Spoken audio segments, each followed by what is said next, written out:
નમસ્કાર મિત્રો, ગ્રેટ ભાવનગર ચેનલમાં આપનું સ્વાગત છે।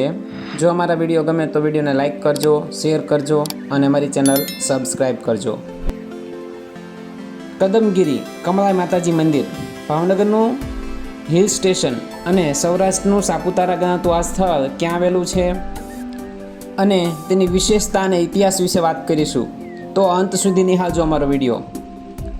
ભાવનગર જિલ્લાના પાલીતાણા તાલુકામાં આવેલું કદમગીરી તીર્થ પાલીતાણાથી 30 કિલોમીટર અને બગદાણાથી 10 કિલોમીટર દૂર આવેલું છે।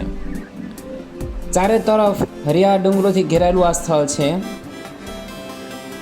કદમગીરી ડુંગર પર કમળાઈ માતાજીનું મંદિર આવેલું છે।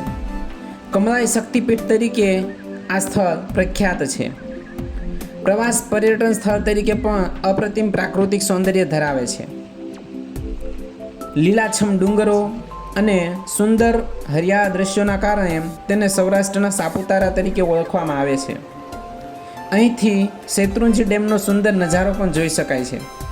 ચોમાસામાં એકવાર આ સ્થળની મુલાકાત અવશ્ય લેવી જોઈએ। અહીં કમળાઈ માતાજીના સાનિધ્યમાં દર વર્ષે કમળા હોળી પ્રગટાવવામાં આવે છે। સ્થાનિક લોકો આ સ્થળને કોળંબા ધામ તરીકે પણ ઓળખે છે। આ ડુંગરમાળામાં જૈનોનું પવિત્ર સ્થાનક પણ આવેલું છે। સમગ્ર ભારતમાં સૌપ્રથમ અહીંયા ફાગણ સુદ ચૌદસના દિવસે હોળી પ્રગટાવવામાં આવે છે, જેને કમળા હોળી કહેવામાં આવે છે। અહીંની કમળા હોળી આસપાસના 70 કિમી સુધી દેખાય છે। કમળાઈ માતાજીના મંદિરે જવા માટે 999 પગથિયા ચડવા પડે છે।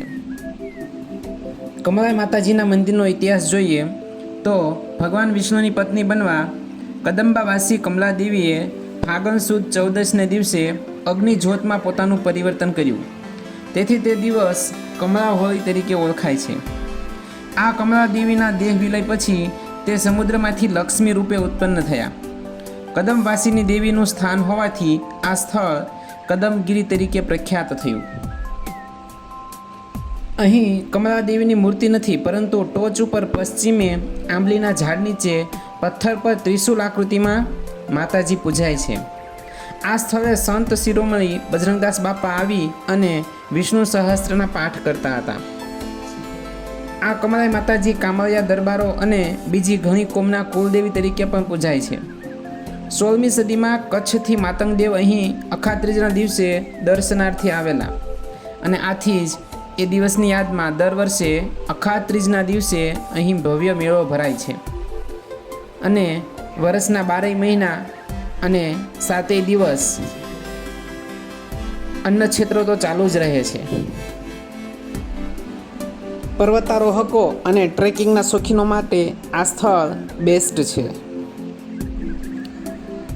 એક દિવસના પિકનિક માટે આ સ્થળ ઉત્તમ છે। ચોમાસાની ઋતુમાં જો પ્રકૃતિની ગોદમાં બેસી અને સુંદર ભોજન લેવું હોય, પ્રકૃતિને માણવી હોય, હરિયાળીથી ભરપૂર દ્રશ્યો વચ્ચે આંખોને ઠંડક મેળવવી હોય તો અહીં આવવું જોઈએ।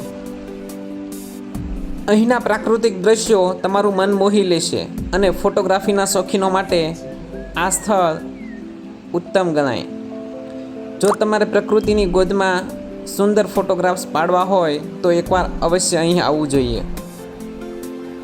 માઉન્ટ આબુ જેવા સ્થળોએ તમે જાઓ તો તમારે 4-વ્હીલ કે બસ દ્વારા જવું પડે છે, જેથી કરીને હરિયાળા ડુંગરોમાં બાઇક રાઇડિંગનો અનુભવ મળતો નથી। જ્યારે અહીં તમે બાઇક સાથે છેક ઉપર સુધી જઈ શકો છો અને એટલે હરિયાળા ડુંગરોની વચ્ચે બાઇક રાઇડિંગનો અનુભવ લેવા જેવો। ચારે તરફ હરિયાળા ડુંગરોની વચ્ચે બાઇક ચલાવવાનો આનંદ અનેરો મળે છે અહીં, અને એટલે જ આજના યુવા વર્ગો ખાસ મિત્રો સાથે બાઇક લઈ અને આ સ્થળે આવે છે।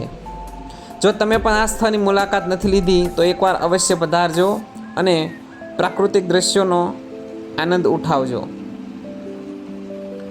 સાપુતારા ઘણું દૂર છે, પણ તમારે નજીકમાં જ સાપુતારા જેવો આહલાદક નજારો જોવો હોય તો કદમગીરીના ડુંગરોમાં આવવું જોઈએ। વરસતા વરસાદમાં કદમગીરી ડુંગર પર જવાનો લાહવો મેળવો બહુ મુશ્કેલ છે, અને જો વરસતા વરસાદમાં તમે પહોંચી ગયા તો તમારો આનંદ બેવડાઈ જશે. અહીંના ડુંગરોમાં અમૂલ્ય ઔષધિઓ પણ થાય છે. ઘટાદાર વૃક્ષોથી લઈ નાના નાના છોડ અને ઘાસ તમને જોવા મળશે. મિની ગિરનાર જેવો માહોલ તમે જોઈ શકો છો. ગીરના જંગલોમાં જોવા મળે છે એવી ઘણી વનસ્પતિઓ આ ડુંગરોમાં તમને જોવા મળશે. અને ગિરનારના જંગલની જેમ અહીં પણ ક્યારેક ક્યારેક સિંહના દર્શન થઈ જાય છે. તો નિહાળતા રહેજો અમારો આ વિડીયો અંત સુધી, જેથી કરીને પ્રાકૃતિક દ્રશ્યો તમારી આંખોને ઠંડક આપે.